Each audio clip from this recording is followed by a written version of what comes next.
Welcome and thank you for joining us on DisrupTV. My name is Vala Afshar, Chief Digital Evangelist at Salesforce and your co-host for the next hour. We encourage you to follow us on Twitter at DisrupTV Show. Send us your questions live using hashtag DisrupTV, and Ray, myself, and our distinguished guests will do our best to answer your questions live.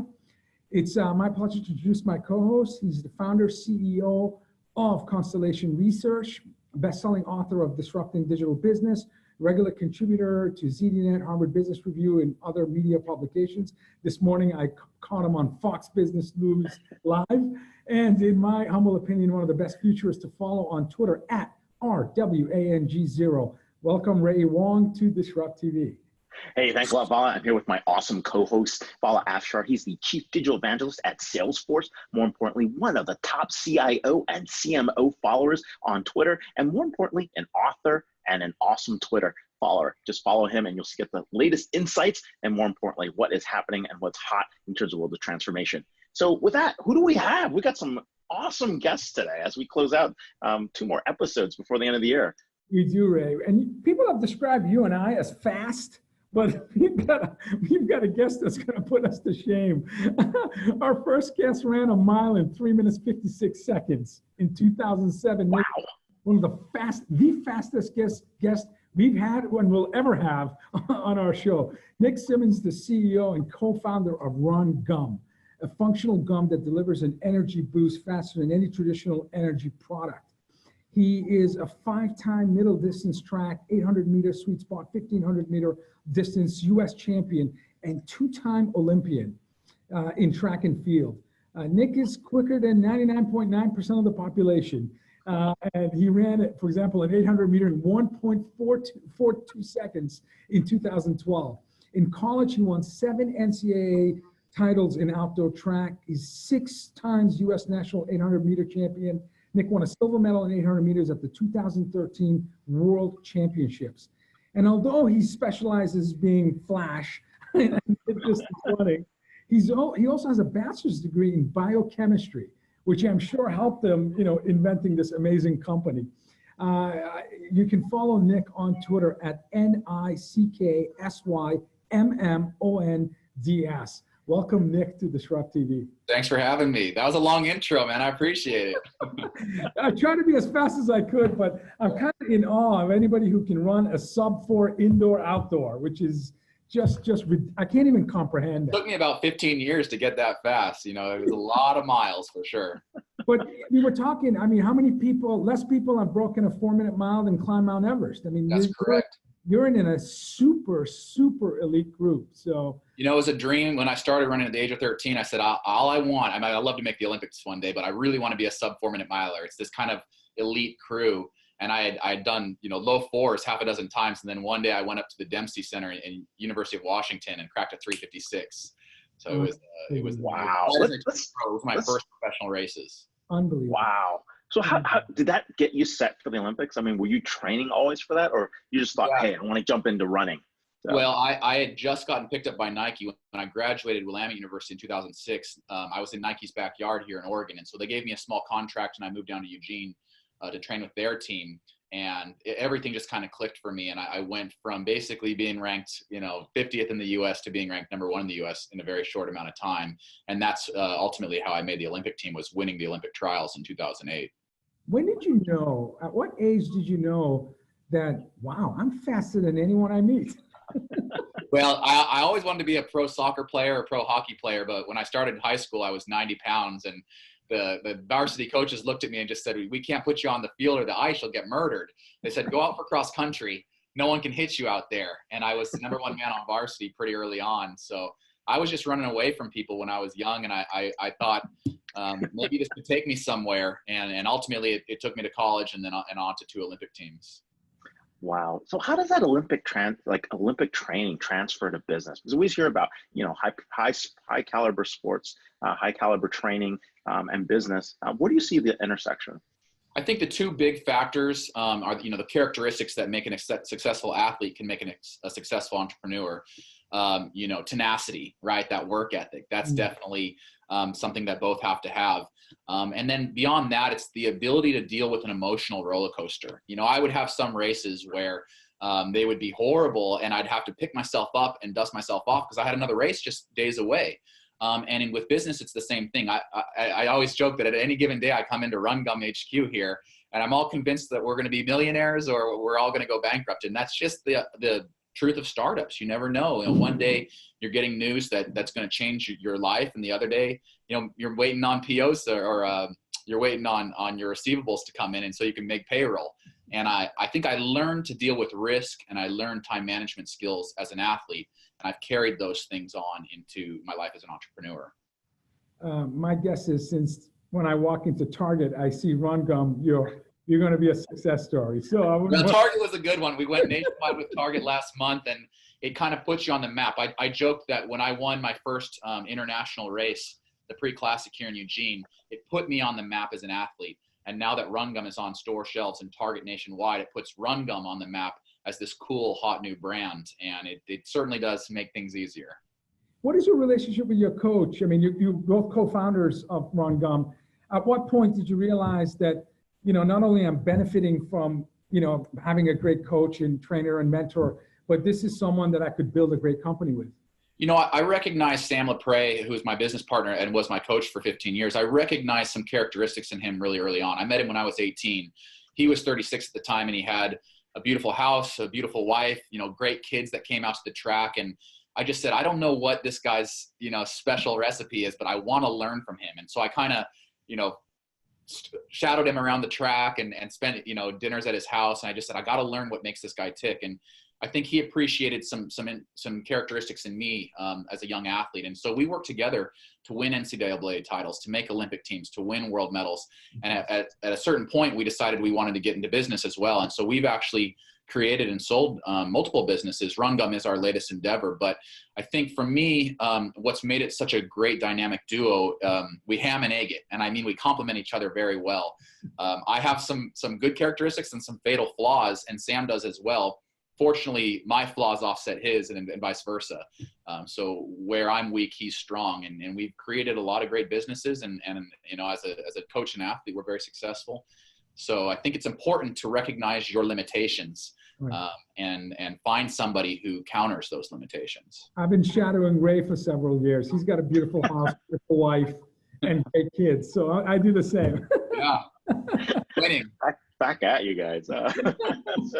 But hey, you know, this is an interesting market, right? I mean, you're basically challenging and disrupting a market that is, you know, heavily wasteful, lots of bottled stuff, lots of water, which makes shipping like ridiculous, right? And it's a market that's well established, right? You're in the sports drink market, yeah, and you're basically coming at it in a different angle.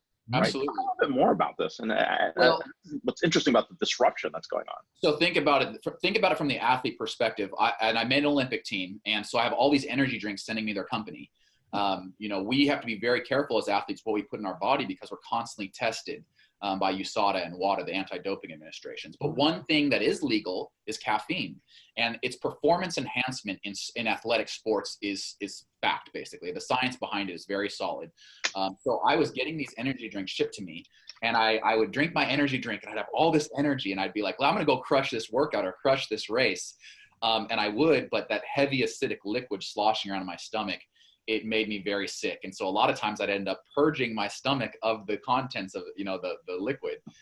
So I did study biochemistry at Willamette University. I knew there must be a better way to deliver these stimulants to the system.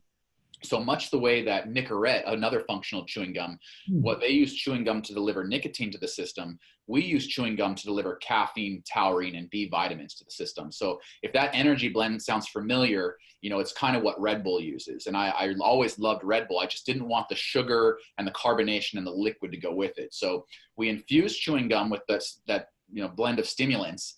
And so you're absorbing them sublingually. It hits you like a train. There's no liquids to freeze. There's no liquids to have TSA confiscated. I could take it into the car. It weighs next to nothing. So a marathoner or a cyclist or a mountain climber that really care about weight, they're not going to haul a 16-ounce energy drink up a mountain with them. But this weighs, you know, 0.1 ounce. You can carry it with you anywhere you need to go. That's wow. Where did the idea come to you? I mean, it was Well, it was really born out of necessity. I knew I wanted these stimulants while I was training to compete around the world. And at the time, I wasn't even creating it for a business. I just said, I need this to compete, to be the best on Team USA. And so I was experimenting with it. And of course, competitors and friends and family are all asking me for the energy gum, the Go Gum, or whatever that we were calling it at the time. And, you know, Sam Lepre is right there. And he's like, dude, you created something that could be really big. You know, and so we did our research. 300 million Americans use caffeine every single day. Sure. And those that do, yeah, I do too. Yeah. Those that do typically use 300 milligrams in a day. So a cup of coffee is about 100 milligrams, you know, an energy drink. There you go. An energy drink's about 100. We're plugging Dunkin'. And I do still drink coffee. I love coffee in the mornings, but in the afternoon, right? 1 o'clock, 2 o'clock in the afternoon, I don't want another cup of coffee. So I chew a pack of Run Gum with 100 milligrams of caffeine, and I'm better for it. I'm sharper as a CEO. You know, going into a meeting or going in to meet with a venture capitalist, you know, I need to be on top of my game. And this gives me that energy, that mental clarity that I'm looking for. And then when I get off work at 5, the last thing I want to do is go work out, but it's still important to me. So I can have another pack of gum as I'm heading to the gym, and I don't have anything in my stomach sloshing around. So it's a very functional product in that way. Yeah, I saw your Target video, and you had a CEO meeting at 1 o'clock and workout at 5 o'clock. And I'm sitting there going, I think I became a customer watching that Target video. So I'll send you some, man. You got to try it. And that's the other thing, you know, like unlike we're a dietary supplement. A lot of supplements you take, it takes months to feel that benefit, right? If you're trying a new multivitamin or you're trying a dietary supplement of any kind. With Run Gum, because you're getting 100 milligrams pretty much straight away, you feel it quick. It hits you like a train. So I've had days where I'm just in a big slump and I chew a couple pieces of Run Gum. I'm like, I'm ready to take on the day. Back to running a sub 4 mile. That's awesome. Those days are behind me, but you know, I try to stay fit. Well, hey, what do we do about this other thing, though? People are worried about caffeine addiction. And yeah. I know you addressed the sugar addiction with this because they're consuming as much sugars. They're sugar-free. What can people do about that? Because we do have people like worried about that as well. No, I get this question so much. I have people that say, oh, I'm drinking a pot a day of coffee. Like, you know, is this going to work for me? I'm heavily addicted. And I say, one thing that I learned as an athlete, because caffeine has such performance-enhancing effects, we would go through what are called caffeine washes, where you don't touch caffeine, any molecule at all from any source for a week. And most people will go through withdrawals. I mean, you'll have headaches and you'll need to drink a lot of water, and it is very challenging. But what you're doing is resetting those receptors in your brain so that you can have that affinity for the caffeine molecule again. So I don't necessarily say that people have to go cold turkey for a week, but what they can do is wean themselves off. So if you're a person drinking a pot of coffee a day, you might be getting 700-800 milligrams a day. You're not getting that same boost from caffeine that you would and I was that guy, right? I was the guy drinking, you know, half a dozen energy drinks a day. I did a caffeine wash and I set myself to a very strict caffeine schedule now. I have a cup of coffee in the morning. I have a pack of Run Gum at 1 after lunch, and I have one before I go to the gym at 5 p.m. That's my 300 milligrams. And again, that's the average consumption by an American. You know, and also it gets expensive, right? If you're going to Dunkin', if you're going to Starbucks 2 or 3 times a day, you're probably spending 10, 15 bucks. A packet of Run Gum is only $1.99. So from a caffeine, you know, perspective, we're actually undercutting our competition by about 33%. So you're going after Starbucks and Dunkin' and energy drinks all at once there. Every one of them, because we are, as a society, we've decided that caffeine is the stimulant that we're going to run on. And I think it's great because I think it is a very functional molecule, functional chemical, but you got to be careful with how you're going to get it. And I think going sugar-free is a start. And I think utilizing a product that really, you know, dials in the milligram per piece. We're 50 milligrams per piece of Run Gum.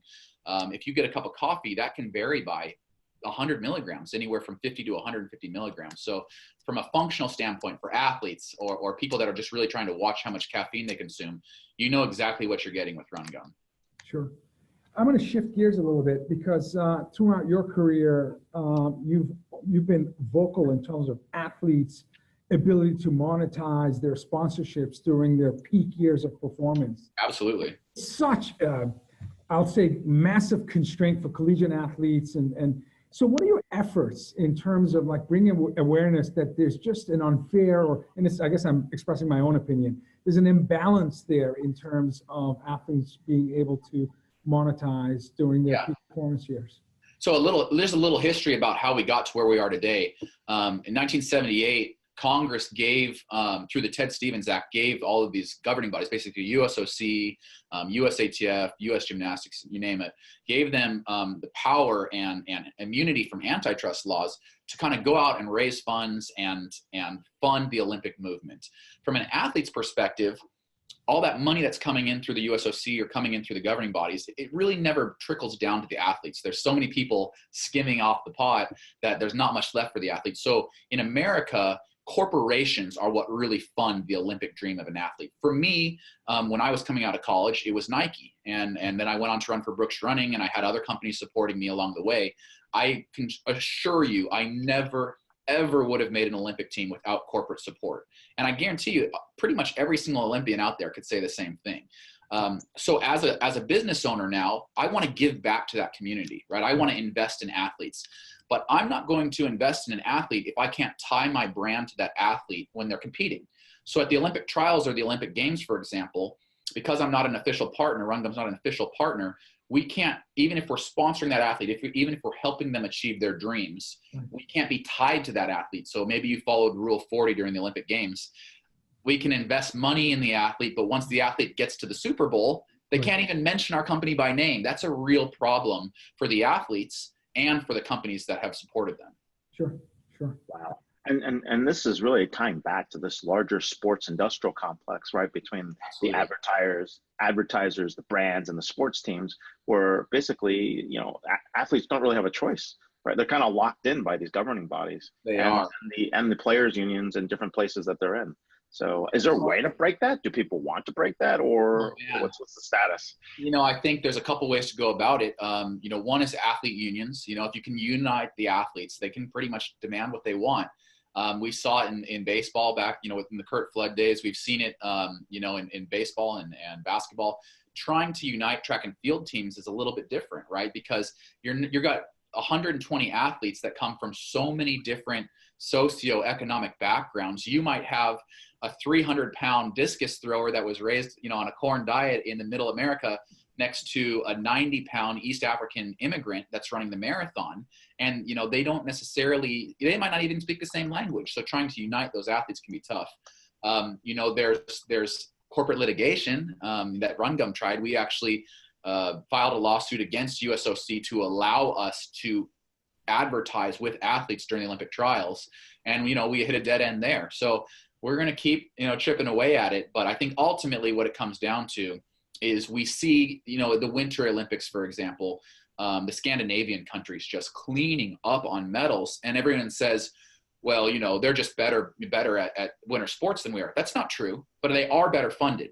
Their athletes are given funds from their country, and they have corporate support, and they have the lifestyle that allows them to train full time. And until we take better care of our Olympians and give them the resources that they need, we're going to continue to lose medals. And that's not what America wants to see. So I think that will ultimately, the social push to take better care of our athletes will ultimately drive change. And I don't mean to bring up, this is not tied to finance at all, but US Gymnastics is losing their charter as the governing body because they didn't take care of their athletes.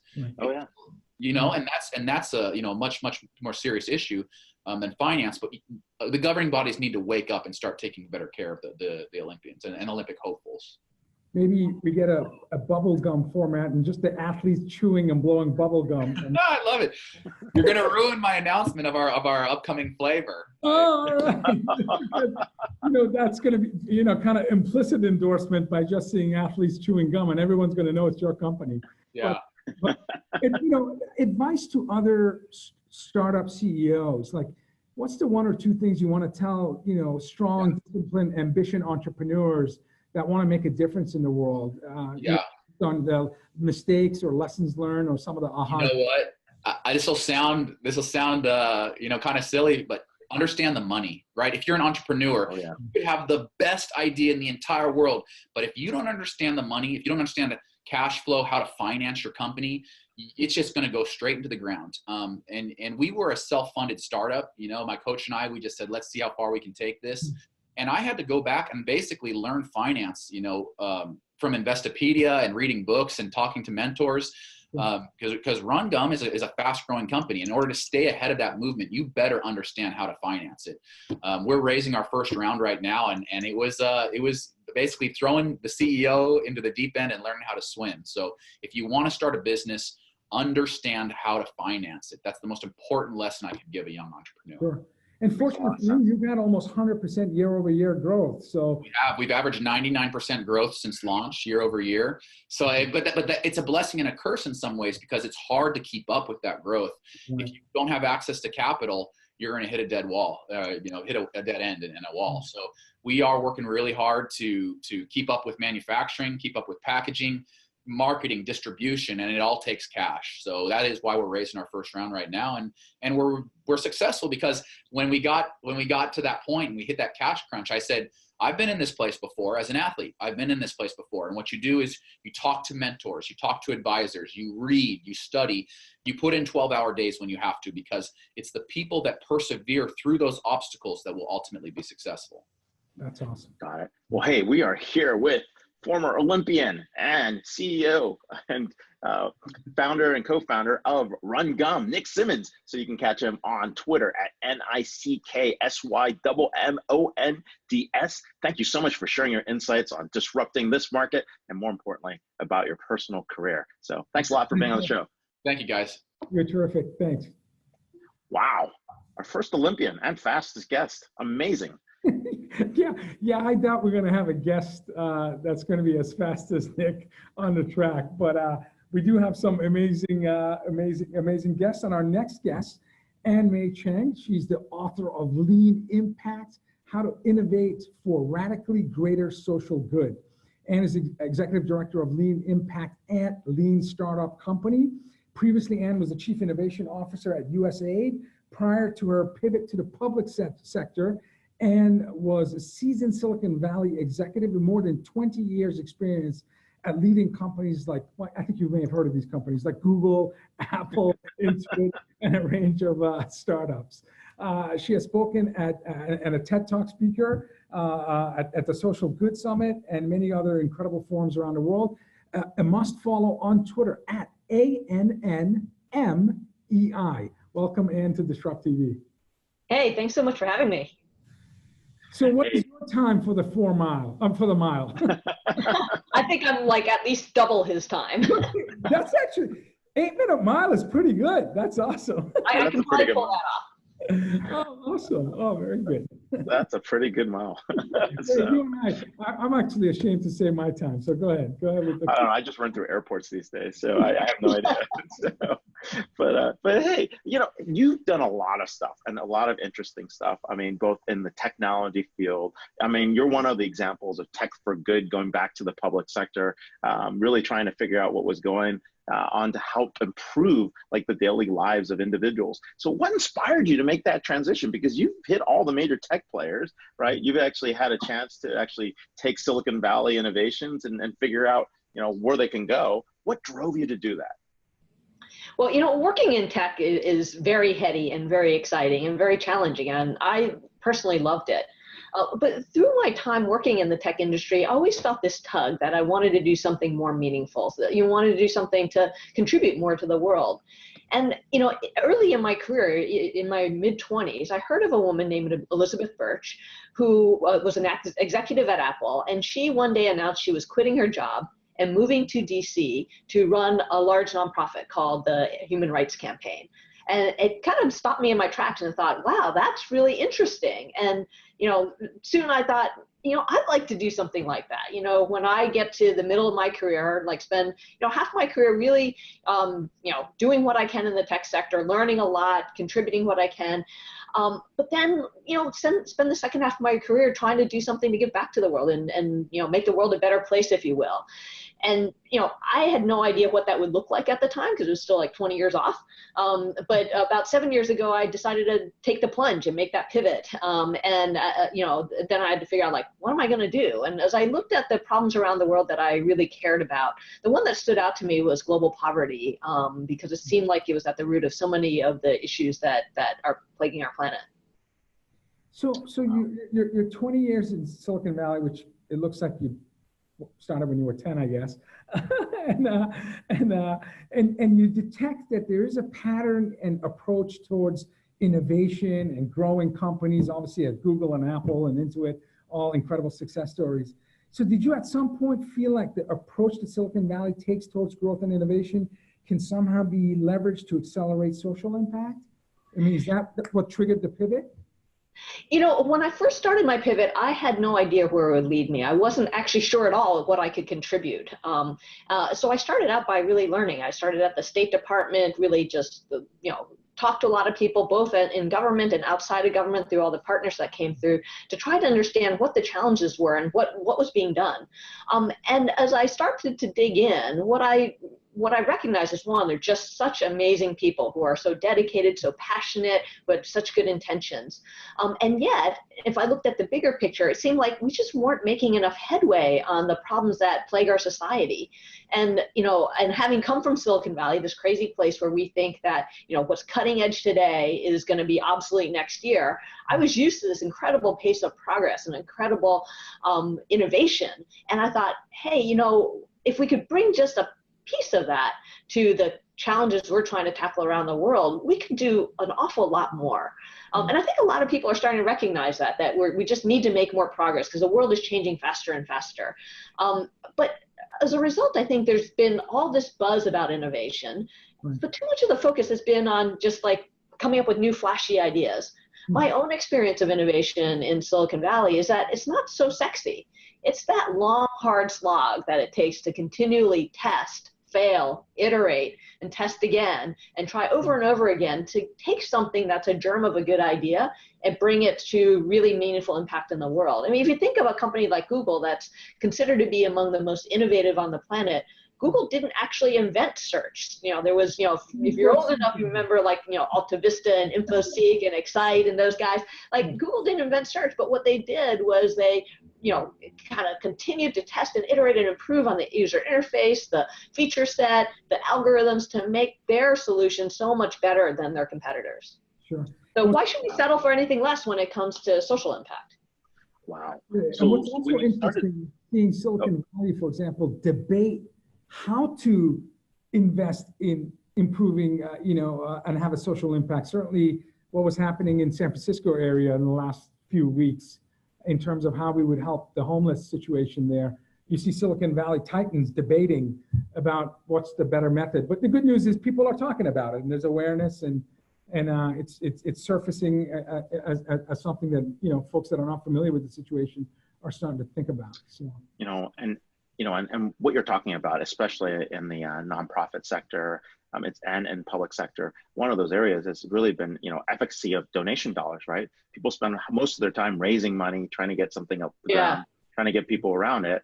And there you are reading this book around the lean startup, thinking through these challenges. Tell us about that. Tell us how that got you to actually think about, how do we get to lean impact? Because I think those two, all the innovations we're seeing are really happening at the edges when we put different disciplines together and mash them up. And that's what it looked like when I was reading through the book. I was like, wow, this is something really powerful for a whole sector that's never really thought about a problem this way.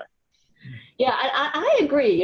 Having sort of spent now some time in the private sector and government and at a nonprofit, it is like the magic really happens at the intersection of these sectors, and we can all learn from each other. I think Silicon Valley can learn something from the nonprofit sector as well in terms of how to be more responsible in the world. But I think the nonprofit sector can learn from Silicon Valley too, and government can learn from Silicon Valley too, in terms of some of these best practices for innovation. And Eric Ries's book that came out about 7 years ago, The Lean Startup, I think did a great job of capturing just, in a very accessible way, how innovation really happens and demystifying it. And he talks about the Lean Startup as, a tool to, a methodology for building products and services under conditions of extreme uncertainty. And that's true certainly for tech startups that are trying to invent things no one's done before. But I think it's also true for the social sector, where we're just trying to solve long-standing intractable challenges that don't have good enough solutions that people have been trying to tackle for a long time and in very complex environments. And so, what more uncertainty can you get there? And I think the important thing for us to recognize is that you need a different approach if you're trying to deliver on something that you understand how to solve, and if you're trying to solve a problem that you still don't have the right solution for. Because if you're just trying, if you know the solution and you know it's going to work, then what you want is predictable execution. But if you have a problem and you just don't have something that's sufficient, what you want is to accelerate your pace of learning. And that's kind of what Lean Startup is about. Like, we can't expect to operate with the predictability of a utility company and drive transformative change.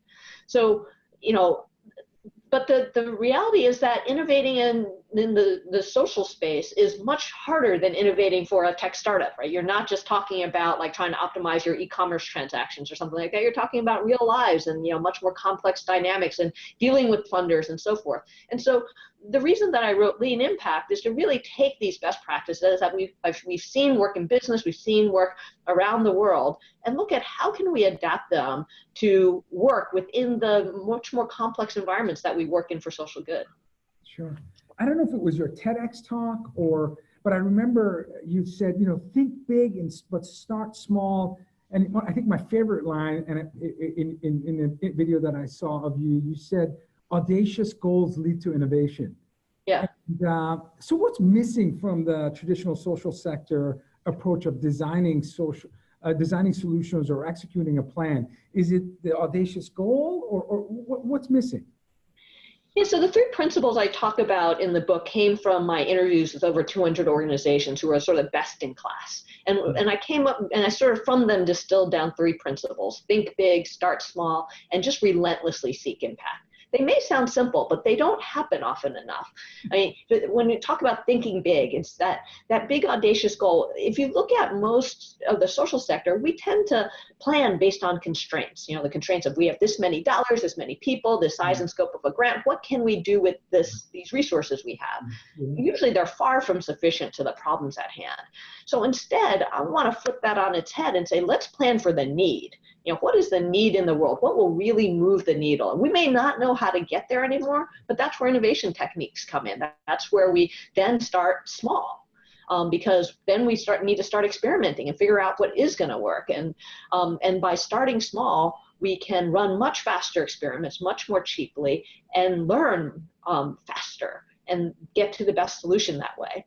And then relentlessly seek impact is really like, how do you get from that small to the big, right? It's like keeping our eye on the prize and making the hard choices to day by day, keep focusing on what's the ultimate aim we have to make a difference, and just relentlessly, go through this long slog to get there. And it starts with the question of just simply asking, did it work, right? I mean, yeah. I mean, too often we don't ask that question. It's funny. We think that, of course, if we're trying to seek impact, then of course we're going to ask the question, does it work? There's so many organizations that can't really answer that question definitively. And I think that, it's not enough for us to be doing good by directing our efforts towards an important problem. We have a responsibility to make sure it works. And we have to ask that question. We have to test and get data to show if it's working. And not only do we have to show it's working at all, I think that we have to optimize so it can work as much as to the best extent possible to maximize the bang for buck we're delivering. Wow. No, you make a good point, right? In the nonprofit world, there are a lot of vanity metrics, number of lives touched, right? And all these things that sound really great, but really have no impact. How can people differentiate between those vanity metrics and innovation metrics to measure social impact success? Yeah, so vanity metrics is a term that Eric coined in the Lean Startup. He talks about these kind of absolute numbers that sound good. You look at nonprofit websites, they all have like the number of people they've touched or served. So it sounds great, but it's meaningless. Like, what does it mean that you touched or served these people? Did you actually improve their lives? Do you know if you improved their lives? And even if you did you get as much, could somebody else with those same resources have done more? Could they have made a bigger impact or reached more people? We don't often know the answers to those questions. And I think we need to start asking those. And that's where innovation metrics come in. That these are the unit level metrics that we ask for every person you serve, for every 100 people you serve. What is the success rate? What is the engagement rate, the adoption rate, and what is the unit cost? And when we start optimizing those metrics, you can imagine they play dividends over time, that if you go from 50% success rate to 90% success rate, you're going to make a much more difference for each person that you reach. And those are the kind of metrics that we need to focus on. And unfortunately, both funders and the mission-driven organizations often don't know the answer to those. Sure, sure. You talk about improving how you innovate for social good by having a mindset where you love the problem, not your solution. Can you expand on that a little bit? Because I think that's applicable to everything that we do. Yes. It is. I think it is applicable, and it's applicable in the tech sector as well. We have a natural human tendency to fall in love with our own creations, right? And I think it's even more so in the social sector, because it's not only is it our own creation, but we also have to, it's the thing, we've seen it do good in the world. Usually if we're trying, we have some solution, we've seen somebody benefit from it. And so we become emotionally attached to, trying to do more, trying to get that buzz again of having helped someone. It's also the thing that we're always pitching to funders or putting on our websites, the thing that we get known for. And so it's very hard to let go of the solution. But the reality is that if we really care about making impact, sometimes our solution is not the best one. I've seen a lot of nonprofits are saying we have the best solution to the same problem, and they can't all be right. And so we have to start asking the harder question of, is this really the thing that gets the most bang for the buck? If not, should I be working with that nonprofit down the street or across the country because they might have a better solution? Or should I be working with a company that has a better solution? Or should I be partnering or merging with another organization or using a different type of technology? So I think being humble and holding on to our solutions lightly is going to lead us much more quickly to figuring out what's going to make the biggest difference. So true. Now, you're going around the world sharing this innovation playbook, right? And organizations have probably tested it out, looked around, learned something. Tell us about the iterative feedback from this. Like, what would you write differently now that people are using it? They've got the handbook in their hands and they're saying, but wait, what about? Where do they usually start with? Well, the book's only been out for a week, so I haven't had a lot of people finish reading it and say, but wait. But you've used this technique in a lot of places, right? From, helping people get access to internet, to Global Development Lab, to other places. I mean, this is stuff you've been doing for a long time. So. Yeah. And what I try to do is both capture my own experiences and the experiences of some of the top organizations around the planet, and what's worked for them. And the reason that I did that is because it's hard to change because the way the system works. So many incentives encourage us to just continue executing on our plans.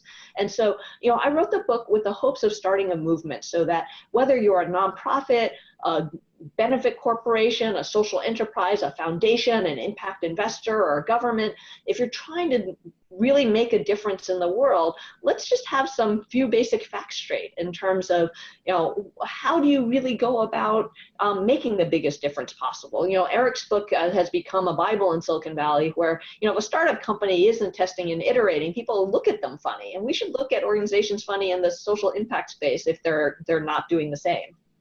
Sure. Have you gotten donors to actually embrace this approach and use that as a way to get people to adopt it yet? When I was at USAID, I was leading something called the Global Development Lab, and USAID is, for people who don't know, is our U.S. government's foreign aid agency, and we're one of the largest funders in the world. And because we're in government, we're very conservative also.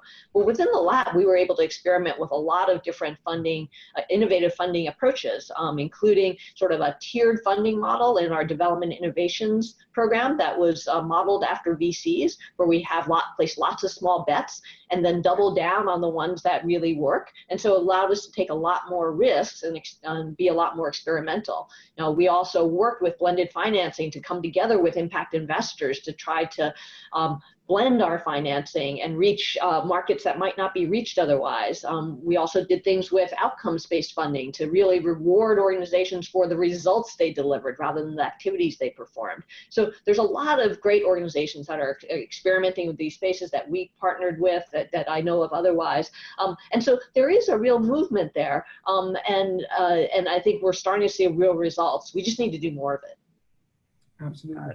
Absolutely. My company founder almost 20 years ago started the 1-1-1 initiative, 1% of time, profit, and product donations. What advice do you give other than the number one advice, read Lean Impact? Yes, read the book. Read the book, buy the book. Yeah. What advice would you give to CEOs who really want to do good and they realize that, you know, their company brand is more than just the product and service they provide. It's how they improve the state of society as a whole. Yeah, you know, the number one thing I would say is be as rigorous about your impact as you are about your profits. You know, companies are set up to maximize shareholder value or maximize profits, and they have the metrics and they have the rigor to do that every day and make decisions towards that end every day. But a lot of companies, even though they have very good intentions, when it comes to their social impact, they're too easily satisfied. I think we need to raise the bar. We need to go from being satisfied with doing some good to also expecting any mission-driven organization to maximize the good that they do. And that means, you know, taking the same rigorous approaches that we do to profits and applying them to impact. That's great advice. That's great. Wow. We are here with Mei Chang, Silicon Valley expert, now social good entrepreneur, and more importantly, the person behind this innovation playbook to radically create greater social good. Read Lean Impact, available in bookstores everywhere, published by Wiley. You can follow her on Twitter at AnnMei, ANNMEI. Thank you so much for being on the show. Thanks so much for having me. Have a great weekend. Happy Friday. Well, thank you. Wow. That's just, you know, this is why Fridays are our favorite time of the week. We get to speak to Olympians and authors. And speaking of author and amazing person, this is the, of course, coming from Red Sox world champions, this is the cleanup hitter spot where we have a first ballot DisrupTV Hall of Famer returning back to the show. It's our privilege to have Heather Clancy, editorial director of Green Biz Group, an award-winning business journalist specializing in coverage of transformational technology and translating kind of, you know, tech speak to business benefits. Talking about impact and results. This is a great segue talking to Heather. Heather's articles have appeared in Entrepreneurial, Fortune, Herald Tribune, New York Times, and many other media publications. She is a co-author of also a new book that came out this year called Niche Down, How to Become Legendary by Being Different. And you can follow Heather on Twitter, an amazing follow, at Green Tech Lady, GreenTechlady. Welcome back, Heather, to DisrupTV. Thank you. It is always so embarrassing listening to you guys do the bio, but thank you. Hey, I just, FYI, just tweeted out an excerpt from Mei's book. So just, she was excerpted on my site last weekend, so, or 2 weekends ago. But anyway, she's tremendous, tremendous background. And fun fact of the moment, as I was sitting here listening to that interview, I don't know if you know this, but Nancy Fund, you know, of DBL, you know, great social investor, if you will, started her career at Sierra Club. Wow. Don't know if you knew that, but anyway, she was very skeptical of the corporate world's ability to do good in the world. And that view is really 180'd, right, over the last, I don't know, 5 to 10 years. So just FYI. Hey, how's the book doing? How's Niche Down doing? Oh, the book is fine. It's just, I've been kind of busy with my own things, but Christopher's out there. He just did a huge signing about a week ago and had to stay extra 20 minutes because he was so much in demand. And he's got the charisma, the in-person charisma. But it's going well. I mean, and I think the questions I've had, it's so funny because I have people that say to me, hey, I got my book for my kid just because they're thinking about their career. And I never really thought about that when we were writing it, but it's true. I mean, you know, it's a very basic book. I mean, I'll just say, I mean, it's not meant to be like, it's not 600 pages of business case studies and strategies and so forth, but it really does just kind of jolt you and make you think in different ways. And I love that some of my friends have actually bought it for their kid. It's like, wow, awesome. okay. That's so cool. That's so cool. Are you going to share your 1 mile time? I have absolutely no clue. I don't run. I used to run, and you look like an athlete. You look like an athlete. So it's funny. I'm into boot camps where people like beat me up and make me do burpees and crazy things like that. So I kind of try to do that, and yoga too. So I'm not a runner. I used to sprint, but not long distance. So sure. So what is top of mind? What are some of the things that that you've been researching and writing about? This week, to be quite honest, this week has been. You mentioned human rights a couple times, and I was sitting at a conference on sustainability, right? So sure. That's obviously what I cover mainly, and many of the corporate sustainability programs out there have been obviously very focused on environmental resources, right? So water, and how do you deal with less waste and energy and so forth, reduction, and very physical, sort of tangential kind, tangible things. And what is really happening now is that the sustainability teams out there are beginning to realize that they need to be thinking a whole lot more about the people, and the sustainable conditions that are their supply chains are creating. For example, I mean, huge. It's not just the physical footprint out in China. It's how are those people being treated? If you're going into a new market, what socioeconomic factors, which community will benefit the most from your investment, not, be less harmed by your investments in operations. And quite honestly, I was a little horrified. What kind of made me even start along this train of thought was that the Marriott strikes that are going on right now around the country at their hotels. My company's conference was very impacted by that. In Oakland, California, the workers are on strike at the Marriott there in the convention center. Right. And the union just this week sent out a communique basically pointing to the Marriott sustainability program as detrimental to labor conditions. And they had this whole sort of argument about why it was, so even though these are meant to be good, the sort of unintended consequences. And so I think, that's one of the things I'm studying right now is the unintended consequences, and how can we think about sustaining humans and not just the planet around us. So it seems kind of like no brainer, like why wouldn't you be thinking about, but people just haven't, it's the unconscious bias thing. It's not that people are trying to do harm, it's just that they haven't thought about it. Just there's a lot of like these unintended consequences, right? I mean, in your case with the Marriott, right, it's basically, by not having people change the sheets, you're doing some good by saving water, but actually people don't realize that actually impacts, because people clean and get paid by the rooms they actually clean by, which actually creates a very interesting dynamic. Right? Yeah. It's the same thing with autonomous vehicles, right? Autonomous vehicles are going to reduce crashes and injuries, and that's great, but we're going to be short 400,000 organ donations. So it's a very, it's like things people don't think about. So it's like, hey, I was just throwing it out there. And so here's another thing you asked about, things I'm thinking about, the electric scooter movement, right? Yeah, that Ford thing. What happened with that? Well, so I just noticed Ford this week bought one of the companies out there, which I haven't seen another of the automakers buy them, but it's obviously the last mile scooters are all over the place. You go to cities like I was in Cleveland in August, and there were people all over the place riding the scooters. And then, of course, the same weekend I was there was a fatality because people are not, there's more of these things all over the city streets, and there's no like, oh my gosh, all of a sudden, you've got someone turning into you. But anyway, that was just an interesting development this week, sort of in the noise of everything else going on in this world. Ford, and they didn't disclose the value of the deal, but it was, like the estimates are, I don't know, 80 to 90 million. So that for me was like kind of an aha, this last mile thing has legs, if you pun intended. But, so that was one thing that caught my eye this week.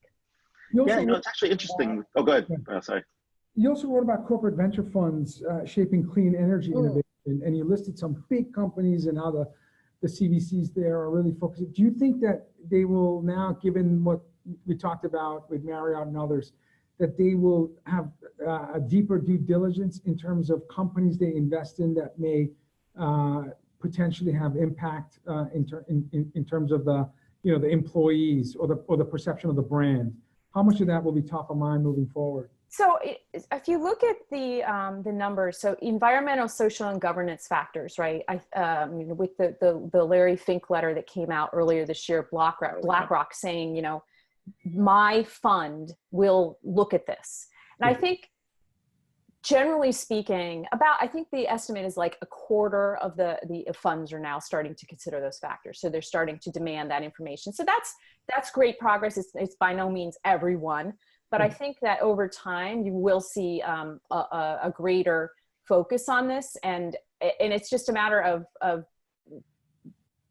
really jolting some. It's just, again, it's not that that people are thinking about bad things. They're not trying to intentionally do this, but they're just haven't thought about the other factor yet. And as if you get more CEOs talking about it and demanding it, right? Not just saying, do this, but hey, think about this or it will affect your compensation.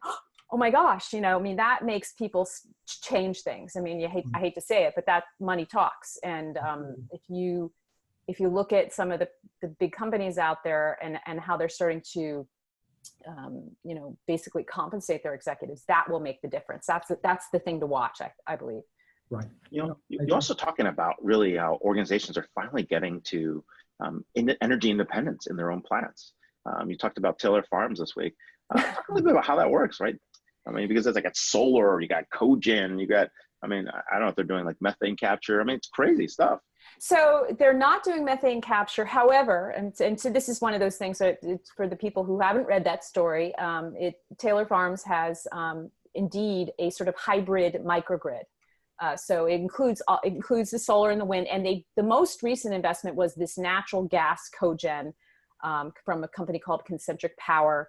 And, think, okay, natural gas. So natural gas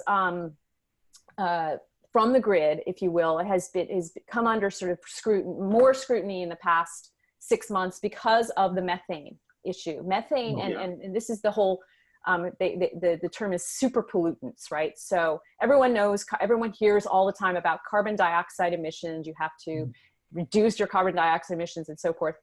As the natural gas comes into play on the grid, the issue has been the methane leaks. So from both a production standpoint, the fracking and so forth, and what's released there. And am I boring you, Ray? But wake up. But wake up to the issue of super pollutants, which is that there's all these other sort of things, especially associated with the natural gas infrastructure, that are they don't linger as long, but when they hit the atmosphere, they're as a forcer of heat, right. They're much more intense. And so you get that with the cows, right? All the cows and all the production, right? Those are our biggest sources of greenhouse gases today, right? Well, agriculture is. It's agriculture. If you look at Brazil, for example, what's happening there is that the country is converting to agriculture, and they're cutting down trees in order to do that. So, and they're not changing their practices in the soil to capture and so forth. But the long story short on the cogen investment for Taylor Farms is when I got this sort of, when I first heard about it, I was like, natural gas. But the fact is, okay, the technology they are using is hundreds of times more efficient than what's off the grid. Right. And so it's not emitting as much, and so as an efficiency measure, it's much better. So it's kind of like this: don't let perfect, right. the need to be perfect get in the way of progress. And so anyway, so they've taken themselves off the grid using this combination of technologies.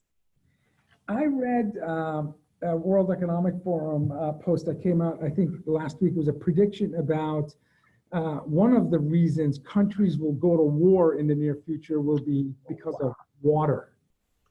Water will be the reason countries will go to war. And you wrote a post that said, if you continue to treat water as a disposable, consumable resource, a global crisis is imminent. And it was about circular water and the digital transformation. Can you talk a little bit about that? You're going after everything I did in the last 2 weeks. You've been active. You write a lot of content. I mean, like everywhere. I know, right? So that actually, that piece, that video that you're referring to is from the Verge conference that my company ran a few weeks back in Oakland, the one I just referenced.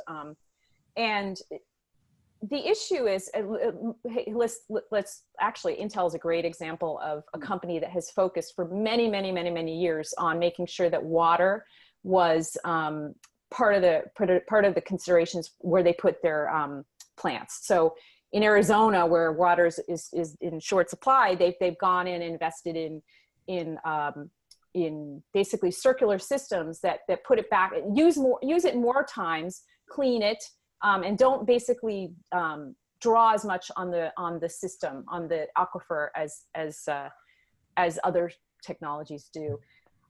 And more companies are starting to think this way because, you know, especially if you go to a place where water's in short supply, and if they don't put these technologies in place at the beginning and allow people to measure what's happening, as in the example of agricultural concern, they can't, the water won't be there in the future. And it's not just it's countries going to war, also states, right? So this is happening out in Colorado and so forth, where the water, you know, where people have been drawing on these aquifers forever and ever. And now they really need to think about the diversion, and these reservoirs are not there anymore. So, yeah. Sure. That's a great point. Now the other hot thing was like, we've been seeing these conversations around smart dust, right? what is smart dust, right? Is this like the edge computing at the particle level? Well, so smart dust isn't really dust. It's like sensors and different items, right? But the piece that you're referring to, because I was reading, it's by Christopher Mims over at the Wall Street Journal. The Wall Street Journal, yeah. Yeah, he did it, you know, it's just really the need, right, to have better energy sources for all of these sensors and so forth that we're putting in place. We talk about the Internet of Things and the Internet of smart things and the Internet of this and the Internet of that and whatever, putting sensors virtually everywhere. And obviously you can't put batteries virtually everywhere. I mean, the conditions of different geographic regions and heat and water and so forth. And so this particular piece, which I encourage others to read, is just making you talk about and think about what happens in a world of untethered sensors, right? So where does the energy come from? And one of the things that I thought was fascinating was the idea of the heat, right? Because heat is an energy source. When we talk about energy reduction, it's not just electricity. It's how do you handle thermal needs in a different way. So that was, to me, you know, an aha, like, oh, you know, you're by becoming warmer, you could be powering something in your clothing or whatever. So anyway, so the smart, you know, the idea is that we need to find better energy sources, and we all know this. I mean, batteries are, I mean, what do you do wherever you are on the road? You're looking for this power source, and so it's just it's a really thoughtful piece on where the innovation's coming from. So. You know, if 2017 in my industry was the era of AI and 2018 year of blockchain, just based on conversations and content and, you know, topics at Davos and other places, what do you think will be what we're going to talk about with you a year from today as we talk about 2019 and sustainability? What's the topic? What are your predictions about next year's hot button items? I think the next year, if you talk about a new technology specifically, 2019 will be the year of carbon removal technologies, I think. And partly because the Intergovernmental Panel on Climate Change that came out about a month ago now with their basic, you know, it's not enough just to reduce what we're putting in the air. We have to get better about taking what's out there, taking what's out of our atmosphere already. And so that would, I believe, and we're starting to go back to the corporate venture fund story. If you look at that one, that's where all of the oil and gas players on that list are putting their money, right? And so that's where carbon capture technology, right? It absolutely bring it in, absorb it, scrub it. And so you've started to see some companies like Climeworks, which is kind of they're putting these various little systems into place and tech, you know, they're kind of testing right now, but I actually think that there's more of an opportunity at the industrial level. So it's not necessarily going to be like a big, you know, plant that's going to be somewhere in the world that's sucking it out. It's going to be companies investing in it at the industrial level and embedding it maybe in things. So like concrete, you see a lot happening in the concrete industry, hugely carbon intensive industry. And there's a lot of players now that are looking at how you take carbon and use it essentially as a building material, embed it into the concrete and make that process just a whole lot more efficient. And at the same time, you know, help reduce what's out in the atmosphere. That's awesome. So that would be my gut. Oh, very cool. I hope you're right. I think you're yeah, wouldn't it be cool? I mean, it's kind of one of these things that's been talked about forever. Carbon capture and storage, woo, you know, I mean, but it's much at the more discreet level, in my opinion. Wow. Well, we're here with Heather Clancy, editorial director at Green Biz Group and co-author of Niche Down with Chris Lochhead. You can follow her at Twitter at Green Tech Lady for all the latest news about sustainability, social responsibility, but more importantly, making this world a better place. Thanks a lot for being on the show, Heather. You were great. Thank you, Heather. So maybe we'll see you December 10th. One of my favorite guests. I learned so much from Heather. We try to get her here as often as we can. So we're just grateful that she makes time to educate us. Great. Wow, we're coming up on show 129. 129. We have probably over 300 guests, right? Yes, we have Cindy Hughes, Chief Marketing Officer at Level Access, Nicole France, VP Principal Analyst and Constellation Research, and a surprise guest that we'll reveal next week. But you know, please tune in same time, 2 p.m. Eastern, 11 Pacific next week on Disrupt. Ray, closing remarks. I know you know, a big conference ahead of all of us, and I look forward to being there, tweeting away from some of the greatest pioneers of the internet age. Tim Berners-Lee, Vince Cerf. We've got the United Nations, we've got the World Economic Forum, and we've got IEEE all gathered in one big location talking about the future of the internet and human rights in a digital age. It's December 10th. Check it out on the Constellation website. And of course, it'll be live streamed globally. So, hey, thanks a lot, everyone, and have an awesome week. There will be no show for Thanksgiving. There's a show next week, and then 2 shows after that for 2018. So if you want to get on the calendar for 2019, reach out to Aubrey, our awesome producer. So have a great Friday.